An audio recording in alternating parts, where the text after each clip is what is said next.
வணக்கம் நண்பர்களே, இந்த வீடியோவில் எதை பற்றி பார்க்க போகிறோம் அப்படின்னா, ரேஷன் அட்டைதாரர்களுக்கு பொங்கல் பரிசு குறித்து ஒரு முக்கியமான தகவலானது வெளியிடப்பட்டிருக்கு.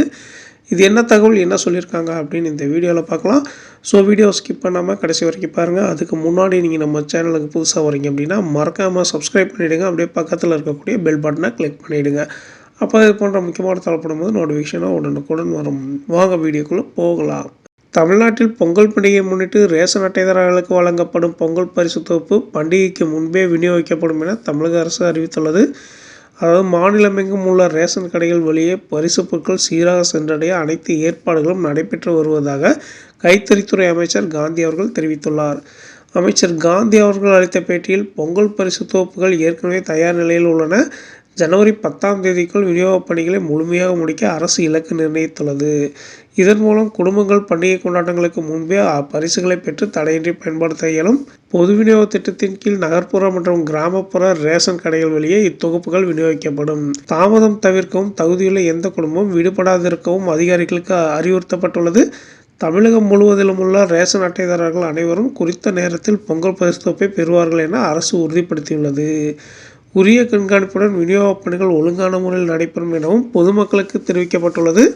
வருகின்ற 2026ஆம் ஆண்டு ஜனவரி 14ஆம் தேதி தைப்பொங்கல் திருவிழா கோலாகலமாக கொண்டாடப்பட உள்ளது.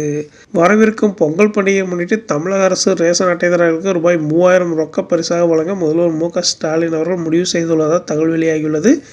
நிதித்துறை அதிகாரிகளின் ஒப்புதல் இதற்கு கிடைத்துள்ள நிலையில் ஆரம்பத்தில் ரூபாய் 5000 வழங்க திட்டமிடப்பட்டிருந்தது.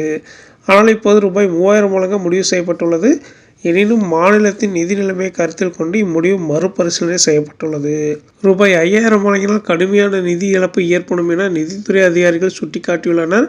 இதைத் தொடர்ந்து ரூபாய் 3000 வழங்குவது குறித்து ஆய்வு மேற்கொள்ளப்பட்டதில் இதனால் பெரிய நிதிச்சுமை இருக்காது என முதல்வரிடம் தெரிவிக்கப்பட்டுள்ளது. தமிழர்களின் பாரம்பரிய அடையாளமாக கொண்டாடப்படும் பொங்கல் திருநாள் விவசாயத்திற்கும் மனித குலத்திற்கும் நன்றி செலுத்தும் முக்கிய பண்டிகையாகும். இந்த பொங்கல் பண்டிகையை மக்கள் சிறப்பாக கொண்டாட உதவும் வகையில் ஒவ்வொரு வருடமும் பொங்கல் பரிசு தொகுப்புகள் வழங்கப்படுகின்றன. ஸோ பொங்கல் பரிசு தொகுப்புடன் ரூபாய் 3000 ரொக்கப்பணம் வழங்கப்படும். அதோடு சேர்த்து மகளிர் உரிமை தொகை 1000 ரூபாய் சேர்த்து 4000 பொங்கல் பரிசாக கிடைக்க சான்சஸ் இருக்குது, வாய்ப்புகள் அதிகம்.